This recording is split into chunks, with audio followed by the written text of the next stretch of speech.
So hello my dear friends, welcome back, welcome to your channel Cooking Astrology. First of all, I would like to thank all of you for subscribing my channel and liking my videos. Thanks a lot.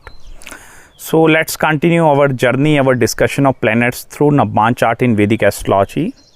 And in this particular video, let's try to understand our dear planet Moon placement in the 7th house of your D-9 chart. And what are going to be the results, whether positive, negative and karmic results which are associated with this moon placement in the 7th house. Let's try to understand in this video. Before actually diving into the results, if you want to gain more basic understanding with regards to what is the 7th house of D-9 chart, you can watch my video over the playlist section in the Navamsa part, okay? Like how this house is different from the house of the D1 chart. So what is the difference and what is this actually 7th house is going to be. Although I'm going to still tell you what is the 7th house, and then we will try to merge its energy. Now first of all, the very first main important and the core significance of the 7th house or the planet sitting in the 7th house, this actually shows the physical character and the emotional character of your future spouse and life partner. Now many people are concerned with regards to the outer appearance at the same time. So specifically the planet is in the 7th house is going to be the exact representation of your partner regarding the body structure, regarding the hair complexion, even the skin complexion, how their eyes are going to be, or how like their body structure is going to be, that is totally governed by the planet sitting up there. So all the physical characteristics are seen with this thing. Secondly, the emotional character of a partner is also determined using this part. Even if you want to understand whether they are going to be having some sort of traumatic experiences in their early stages of the life or not, so look into the 7th house.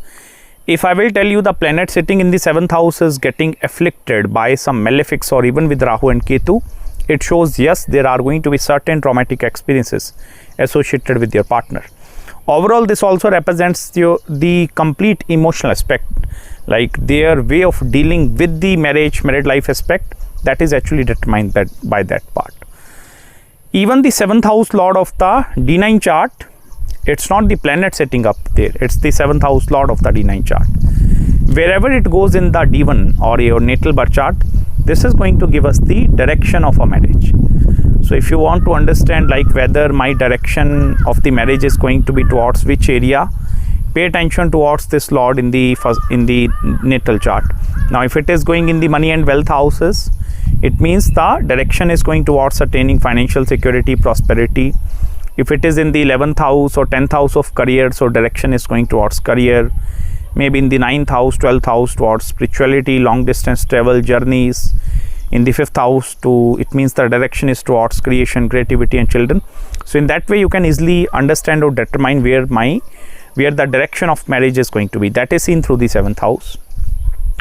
Next important point, if you want to study the combined business aspects actually, now there are many people they want to know that part as well, like as a husband and wife, whether we have the capacity to start something new, okay, any business, maybe in the basis of partnerships or profit sharing. So whether me, my wife or my husband, so planet is in the 7th house is also going to give us the indication.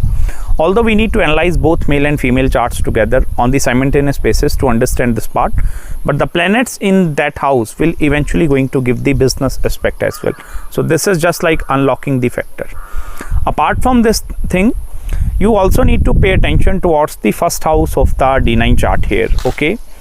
Now if there are going to be maximum or the cluster of planets, for example posited in the 1st and 7th axis, like suppose 2-3 planets are in the ascendant or in 1st house of Navamsha Kundli, and in the 7th house suppose moon is with other planets, maybe Jupiter, Saturn, Rahu, Ketu are there.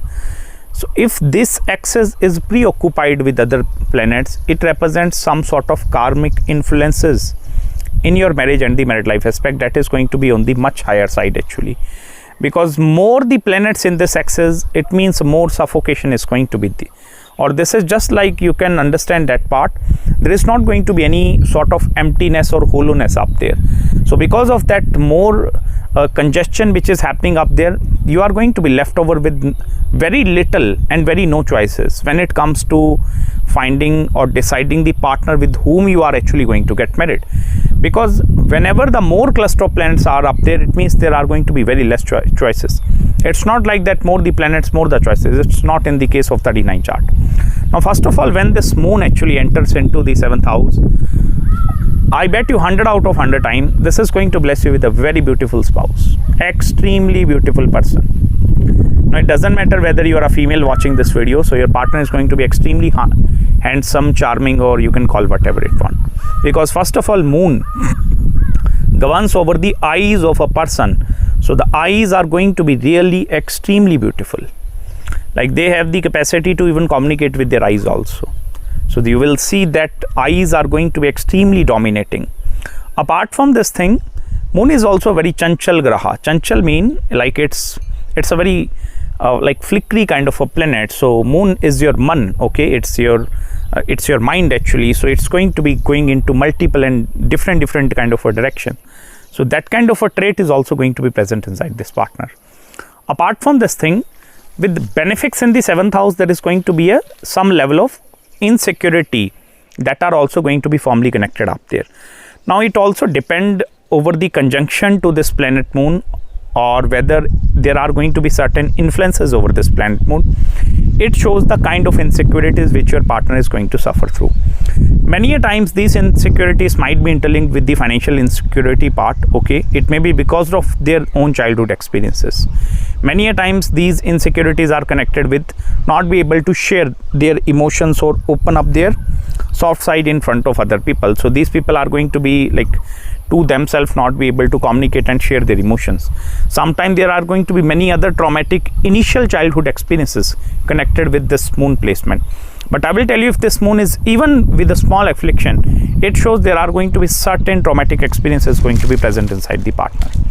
Apart from this thing, you also need to study whether this moon is forming conjunction with some other planets or not, because that's have the capacity to create alteration in the personality, physical trait and character of a partner. Because if, for example, this moon is in conjunction with Saturn, so this is going to give somewhat of a dark complexion. Moon with Jupiter is a more on the fair side. Moon with Sun is like a whitish complexion. So in that way you can study that part actually, okay? There are like many different textbooks which you can learn over the study the planets, and you can understand how that planet will give you the appearance and each and every kind of a thing. Now next important point is the 7th house lord. Now you need to check in which zodiac sign this moon is posited, whether it's posited in the sign of Taurus, Gemini, maybe Capricorn, and look where that lord is going in your D1 chart, because that is actually going to create the symbolism of the direction, like whether this marriage is going to take you into some different or that direction. So direction of marriage is also going to be determined by that part. You can also combine both you and your partner's chart together in order to understand the direction part. Because understand one more important thing, if the planet is in the 7th house, okay, that planet is going to be predominantly posited in your future spouse and life partner chart. When the questions will come like a destined spouse or destined life partner, am I destined to get married to this person, or this person have the capacity to become my future husband and partner, there are only two possible methods by which we can determine, okay? First one is that thing which I told you. You can check the 7th house lord in the partners. This planet is going to be in some dominating placement. Like moon is in the Lagna, moon exalted, or it's conjunction with some Atam Karka, Matya Karka, or forming some sort of great Raj Yoga. Second important step by which we can check is the Tithi lord. Now Tithi is connected with the waxing and waning half of the moon. Okay, so Tithi is the concept of the on which date of the lunar month you were born. It may be you were born on Shukal Paksh Panchami, so the 5th date of the lunar month you were born. So that specific lord must need to be forming some connection with the 9th house of both male and female charts together. This will represents the, this is going to become the destined partner. But I will tell you, you can simply check if your moon is up there, it means moon is going to be predominantly present up there. Because even if you just try to use the concept of a Bhavat Bhavam, then this 7th house is actually going to become the 1st house of your partner. So if you want to study or read their complete life, you just need to even make this 7th house as their first house. So this moon represents their approach towards the marriage. Now understand one very important thing here. I told you one aspect of business is connected with the 7th house, the combined business of a husband and wife. Now many a times I will tell you the business aspect which is going to be coming out is basically dependent over the combination of planets of both male and female chart. But here moon actually have the capacity to influence food industry business or healing industry business, sometime furniture, wooden industry business also. Even sometime I have seen moon taken into the export and import related businesses. So although for that we need to study both charts, but this planet have the capacity to suggest the businesses up there. Okay. Now let me come to the negative part or difficult part with this moon. Now that is when this moon is severely afflicted. Now how the moon is afflicted? If first of all it's with Rahu and Ketu axis, it's afflicted. If it is in a most negative conjunction with some other negative planets like Mars, Saturn, and they are debilitated, itself if moon is debilitated, any sort of affliction to this moon represents some patric dosh or ancestral curses which are particularly associated with the mother side. So you are going to receive some negative karmas, negative influences from the mother's chart into your life.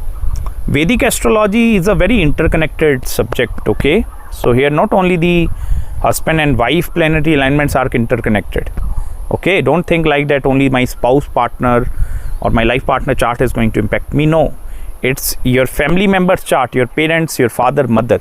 Their chart is also going to create the certain impact up there.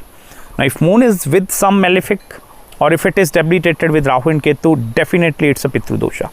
And because of that part, what is going to be happening, you see when I told you with maximum planets in 1st and 7th axis, so this is actually going to create the limitations up there. Okay, limitations over the choices with whom you will get married. So this is going to create a very limited number of choices up there. Or sometime I have even seen if moon is with retrograde energy, maybe Rahu, Ketu, or in the D-9 chart if moon is with retrograde Venus, Jupiter, any other planet retrograde, it represents the cyclic motion or the cyclic karmas of your life, like where you need to continuously revolve around similar kind of a circumstances again and again and again, and this is going to be a continuous and a lifelong process which you can see with that part. And that is the reason many a times you can see the delayed married up till the age of 42, 43, 44, 48 sometime, because the excess maturity 42 till 48, this will eventually grant you people the permission, okay, now it's time for you to get married. Because I told you there are going to be certain traumatic experiences that is going to be present inside the partner. Now first of all, it's your chart, it also shows there are going to be some traumatic experience inside your life as well. It may be initial stages of your life, you may be meet with someone like the first boyfriend or your first relationship. So they might going to be having some sort of sufferings in their life, and that bring sufferings in your life because of them. And as soon as you go to second, third or fourth relationship, these sufferings tend to sometimes deepens or sometimes tend to get improved also. In that way you can actually check, because Vedic astrology work two ways. It's not going to work only one way. In the 7th house, many people call it in the D-9 chart, the 7th house is your partner. It's not your partner, it's you as well, because it's your chart first of all. So that planet, yes, I understand that is going to represent a certain aspect to your partner, but it's also going to represent that aspects are going to be present inside you.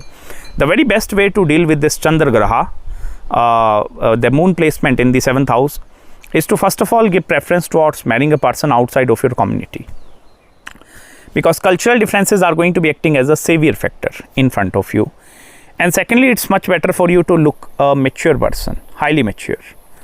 Okay, these two qualities and characteristics you need to stick with. Rest are going to be secondary, because if you are looking for financial security at the first time, many a times I have seen people getting married and certain Raj Yogas are getting activated and they get financially prosperous. So don't worry about that part as of now. Look for these two companionship. That is going to be the best possible remedy. Even I have seen lot of sadhaks also. Now what is sadhak? Sadhak means the spiritual saints with no marriage, like it's a no marriage combination. Like no one is forcing you to get married and even they are not getting married. But for that we need to check different other combinations, because debilitation of Mercury and debilitation of Moon, if there are two benefics debilitated in the Nabaj Kundli, this will produce a sadhak, saint like creature. Okay, even if they are married, they live like a saint, like they are no longer connected with any of these things. So I hope you have gained some deep insights in this video with me. Now if you are having any queries, any consultations with regards to your astrological chart, any other marriage, business, spiritual consultation, do let me know. I will try my best to get back to you as soon as possible. And make sure to subscribe my channel below.